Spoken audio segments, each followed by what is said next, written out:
Stop what you're doing right now. Because what just happened in Baton Rouge wasn't just another SEC game, it was a statement. LSU just took down Tennessee, and when the final buzzer sounded, the message was loud and clear: this team is locked in, dangerous, and peaking at the perfect time.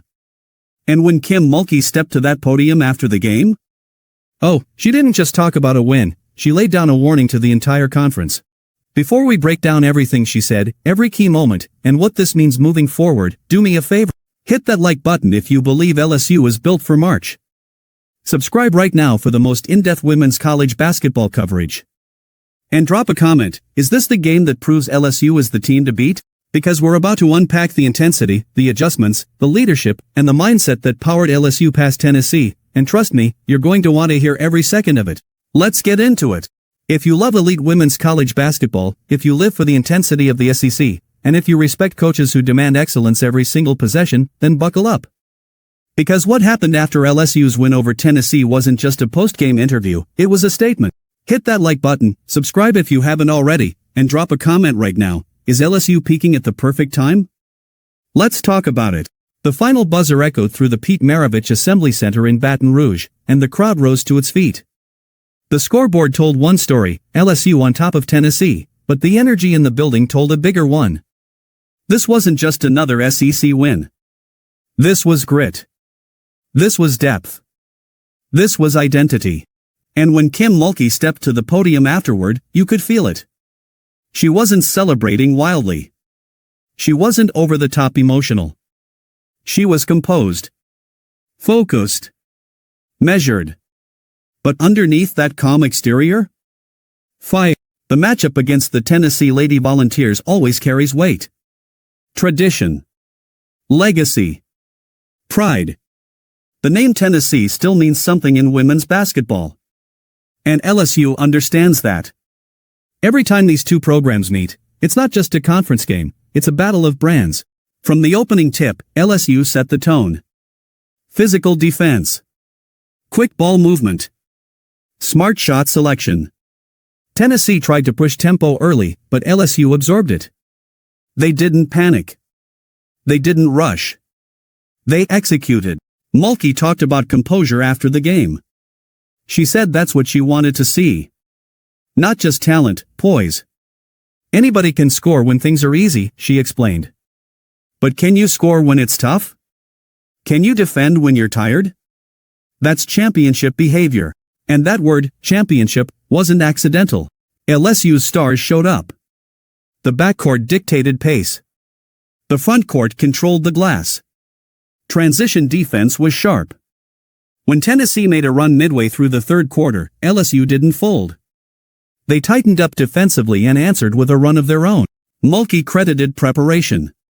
She said her staff spent hours dissecting Tennessee's offensive patterns, their flare screens, their weak side cuts, their drive and kick rhythm. She wanted her players anticipating, not reacting. The Tigers did exactly that. One of the biggest turning points came late in the second quarter. Tennessee had cut the lead to single digits. The crowd got restless. But LSU executed a high-low action perfectly, drew contact, converted an and one, then forced a turnover on the next possession. 5-point swing. Momentum shifted. After the game, Mulkey leaned into accountability. She praised effort but pointed out missed rotations and careless turnovers. We're not finished, she said. We're improving. That's classic Mulkey. Even in victory, there's refinement. She also spoke about depth. This wasn't a one-player show. LSU had multiple contributors in double figures. Role players stepped up defensively. Bench minutes mattered.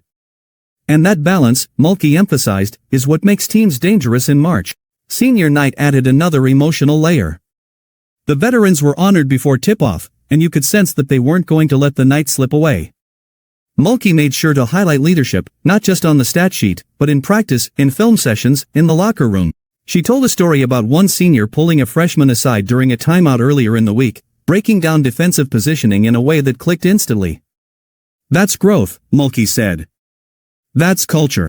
And culture is something Mulkey has been building relentlessly since arriving in Baton Rouge. When she was hired at LSU, expectations were sky-high. She brought championship pedigree, national recognition, and unapologetic intensity. Some questioned whether the SEC grind would expose weaknesses. Instead, she's elevated the standard. The Tennessee win reinforced something critical: LSU can win multiple ways. Fast-paced? They can run. Half-court grind? They can execute. Physical battle? They'll meet you there. In the press conference, Mulkey addressed rebounding margin with visible satisfaction. Second chance points win games in this league, she said. LSU controlled the boards. That wasn't luck. That was emphasis. She even smiled when asked about defensive communication. You heard them tonight, she said. That's what I want. Loud. Connected. The locker room atmosphere, according to players, was energized but focused. Music blasting, yes. Celebration, yes. But also film already queued up. That's the expectation. And here's the bigger picture: this win wasn't isolated. It positions LSU strongly heading toward postseason play. Confidence matters. Timing matters. Momentum matters. Mulkey doesn't talk publicly about seeding scenarios much, but she understands stakes. She understands optics. A win over Tennessee carries narrative weight nationally. Reporters asked her about resilience, particularly how the team handled adversity earlier in the season. She didn't dodge it. We learned, she said simply. You either grow from losses or you repeat them. Against Tennessee, LSU looked like a team that had grown. Defensively, they switched cleanly. Offensively, they trusted the extra pass. Late clock situations were managed intelligently. That's maturity. Mulkey also made a subtle point about physical conditioning. She mentioned how proud she was of her team's stamina in the fourth quarter. Tennessee pushed tempo, trying to force fatigue. LSU responded by increasing defensive pressure instead of backing off.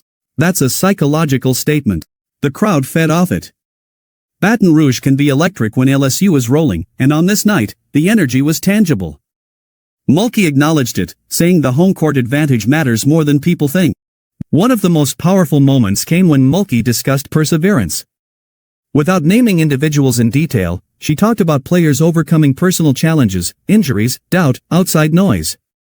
They hear it, she said. They read it. But they showed who they are tonight.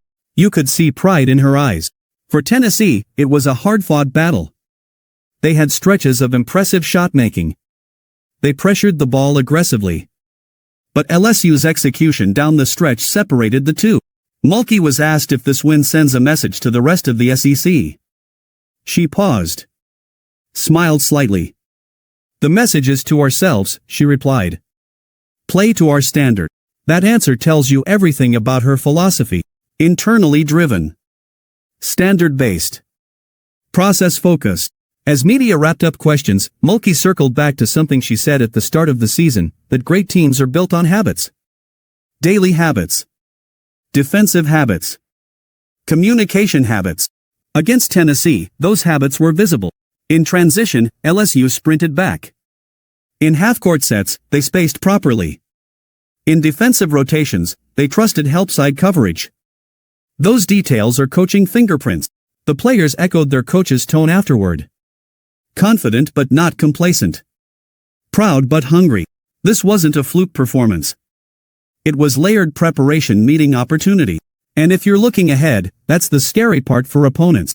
Because when LSU is locked in defensively and sharing the ball offensively, they're not just good, they're balanced. And balanced teams travel well in tournament settings. Mulkey ended her session by thanking the fans and acknowledging the seniors one more time. They've left this program better, she said. That's legacy talk. As the arena lights dimmed and the crowd filtered out into the Louisiana night, one thing was clear: this wasn't just about beating Tennessee. It was about trajectory. About momentum. About a team sharpening itself at exactly the right moment. So now the question shifts to you. Is LSU peaking at the right time? Can they carry this execution into the SEC tournament? Are they built for another deep postseason run? Drop your thoughts in the comments. If you enjoyed this breakdown, smash the like button, subscribe for more in-depth SEC women's basketball coverage, and turn on notifications so you don't miss what's coming next. Because if this win over Tennessee showed us anything, it's that LSU under Kim Mulkey isn't just chasing wins. They're chasing standard. And that's dangerous.